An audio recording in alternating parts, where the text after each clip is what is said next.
Welcome to our channel. నేను మీ ప్రశాంత్. ఇప్పుడు చాలా మంది రెంట్కు ఉండే కన్నా ఓన్ హౌసే ప్రిఫర్ చేస్తూ ఉన్నారు. మరి దీని అంతటికి రీజన్ ఏంటి అనే విషయాలు అయితే తెలుసుకుందాం. దీని గురించి అయితే మాట్లాడేందుకు ప్రస్తుతం మనతో పాటు real estate expert Smita Krishnamurthy గారు ఉన్నారు. నమస్తే అండి.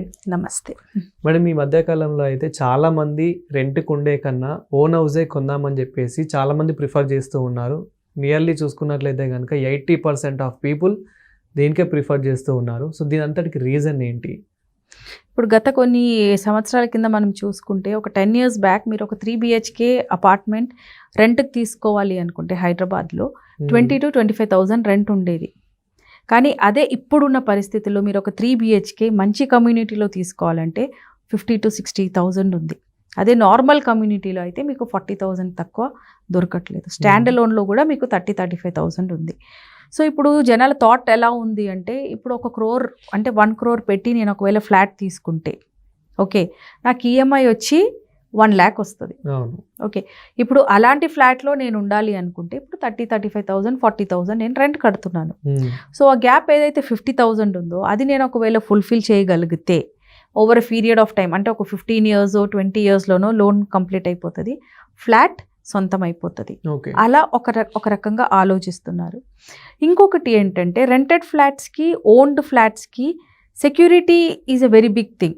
ఎందుకంటే ఇప్పుడు మీరు రెంట్కు ఉన్నప్పుడు మీ వాయిస్ వినపడదు మీ కమ్యూనిటీలో. అక్కడ ఏ ఇష్యూ ఉన్నా కూడా మీరు ఏం అడ్రస్ చేసినా కూడా వాళ్ళ యాన్యువల్ జనరల్ మీటింగ్స్లో కానీ ఏదైనా ఒక ప్రాబ్లం అడ్రస్ చేసినా కూడా టెనెంట్స్ మాట ఎవరు వినరు అక్కడ.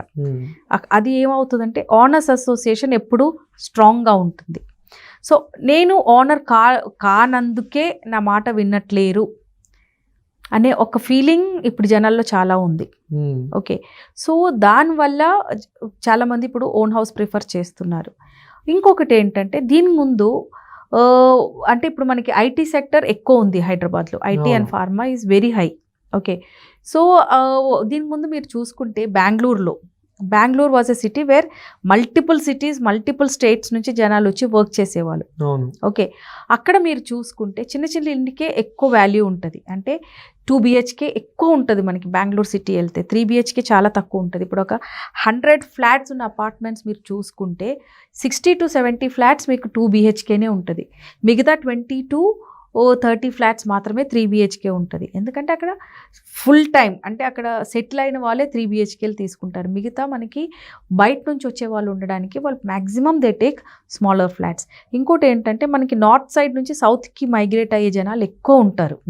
వాళ్ళకి ఏంటంటే చిన్న చిన్న ఇల్లులే కంఫర్టబుల్. ఎందుకంటే వాళ్ళు అలాగనే అక్కడ అలవాటు పడి ఉన్నారు.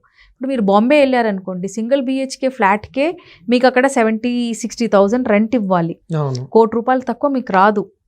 సో అది అక్కడ కల్చర్ అనమాట. తర్వాత బెంగళూరు అలా అయింది.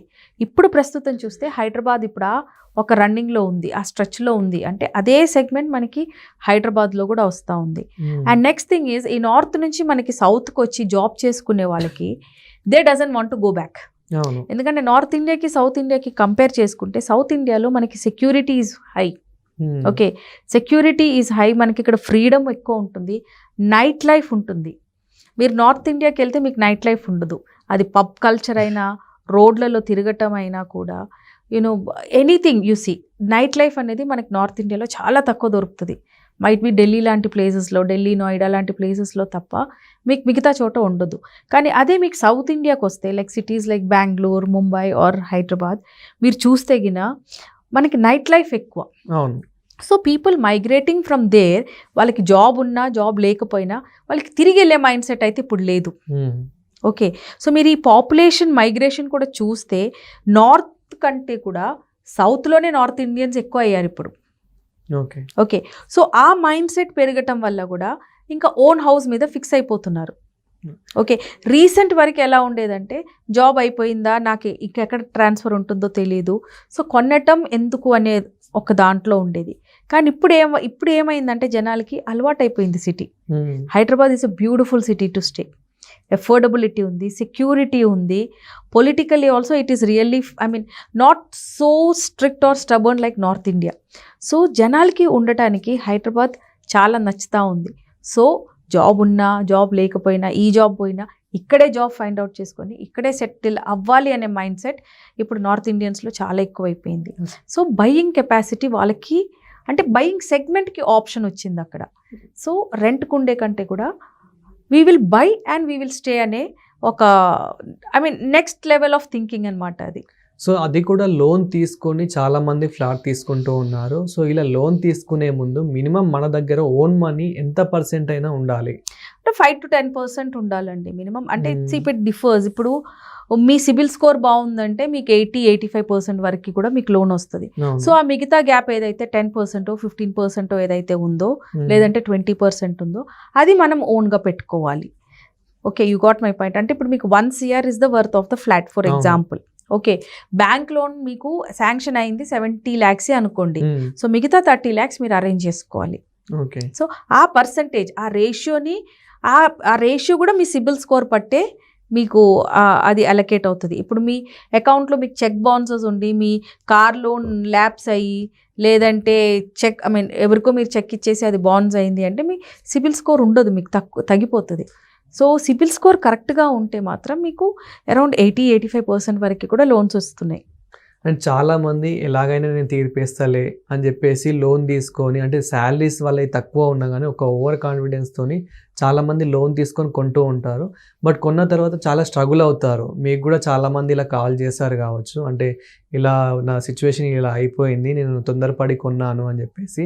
సో ఇలాంటి కాల్స్ ఏమైనా వచ్చాయా మీకు? అండ్ దీనికి మీరు ఎలాంటి రీజన్ చెప్తారు? బేసిక్గా లోన్ మీకు శాలరీ పట్టే వస్తుందండి. ఎందుకంటే మీ హెచ్ఆర్ఏ మీది ఏదైతే డిడక్షన్స్ ఉంటాయో అవన్నీ తీసేసినాకనే మీకు లోన్ అమౌంట్ శాంక్షన్ అవుతుంది. ఇలాంటి కేసెస్లో ఏం చేస్తారంటే ఒకవేళ లోన్ అమౌంట్ తక్కువ వచ్చింది అనుకోండి, ఊర్లలో ప్రాపర్టీ అమ్మేసుకొని డబ్బులు తెచ్చుకోవటము లేదంటే యూనో రిలేషన్స్లో ఫ్రెండ్స్లో లోన్స్ తీసుకొని ఇనీషియల్ పేమెంట్ అంటే ఏదైతే మనకి ఫస్ట్ పేమెంట్ కట్టేది ఉంటుందో అది 30 lakhs, 40 lakhs, 50 lakhs ఎంత అయితే ఉంటుందో దాన్ని వాళ్ళు బయట నుంచి తెచ్చేసుకొని అది తప్పు చేస్తుంటారు. ఎందుకంటే అది ఏమవుతుంది అంటే ఇక్కడ ఒక సైడ్ లోన్ కట్టాలి, ఇంకొక సైడ్ హ్యాండ్ లోన్ తెచ్చుంటారు. ఓకే, ఫ్రెండ్స్ దగ్గర, రిలేటివ్స్ దగ్గర, from some other person. So అది కట్టాల్సి వస్తుంది. సో అక్కడ వాళ్ళు బర్డెన్ లోకి వస్తారు. అవే కాకుండా ఇంకా కార్ ఈఎంఐ అని ఉంటుంది, ఇంట్లో ఫర్నిచర్ ఈఎంఐ ఉంటుంది, ఇంట్లో ఖర్చులు ఉంటాయి కాబట్టి సో ఓవరాల్గా అంటే కొంచెం తొందరపడి కొన్నట్లయినా. మనం ఒక ఇల్లు కొనేటప్పుడు అంటే బేసిక్లీ మనం ఒక ఎంప్లాయీగా మనం ఒక ఫ్యామిలీ రన్ చేస్తున్నప్పుడు మనకి ఫైనాన్షియల్ ప్లానింగ్ అనేది చాలా important. We always say that okay 50% లేదు మీ దగ్గర ఎక్సెస్ ఉంది, మీరు ఖర్చులు తక్కువ చేస్తారు అంటే 60% 40% అంటే 60% మీ ఎక్స్పెండిచర్ ఉండాలి, 40% మీరు సేవ్ చేసుకోవాలి. ఓకే, ఈ 60%లో మీ కార్ ఈఎంఐ రావాలి, ఓకే మీ హోమ్ లోన్ ఈఎంఐ రావాలి, మీ ఇంటి ఎక్స్పెండిచర్ రావాలి. ఓకే, మీరు ఈ సేవ్ చేసే 40%లో ఏమవుతుందంటే మీ పిల్లల స్కూల్ ఫీజెస్, మీరు ఎప్పుడైనా వెకేషన్ వెళ్ళాలి అనుకున్నప్పుడు దానికి ఆ ఫండ్స్ కోసమే మనం ఈ 40% అనేది పక్కన పెడతాం. ఈ కరెక్ట్ ఫైనాన్షియల్ ప్లానింగ్లో మనం ముందుకు వెళ్ళలేకపోతే మాత్రం ఎవరి లైఫ్ అయినా నరకమే అది. ఎందుకంటే మనం బేసిక్ ఆ స్ట్రెస్ స్టార్ట్ అయ్యేదే మనకి ఫైనాన్స్ నుంచి. ఇప్పుడు మన హెల్త్ అయినా ఏదైనా కూడా మనం తట్టుకోగలుగుతాం, కానీ మన అకౌంట్లో డబ్బులు లేదనుకోండి ఆ ఒక stress is a very difficult stress. అది మనం తట్టుకోలేము. ఎందుకంటే ఇప్పుడున్న పరిస్థితుల్లో మనం ఇంట్లో వెళ్ళి పేరెంట్స్ని డబ్బులు అడగలేము. ఓకే, ఫ్రెండ్స్ని అడిగినా వాళ్ళు ఇచ్చే పరిస్థితుల్లో లేదు, లోన్ తీసుకుందామంటే ఆప్షన్స్ కూడా తక్కువ. సో ఆ ఒక ఫైనాన్షియల్ ప్లానింగ్ కరెక్ట్గా లేదనుకోండి, మీరు ఎలాంటి ఈఎంఐస్ తీసుకున్నా ఏదైనా కూడా అది ఓవర్ బర్డెన్ అవుతుంది. Thank you madam. Thank you.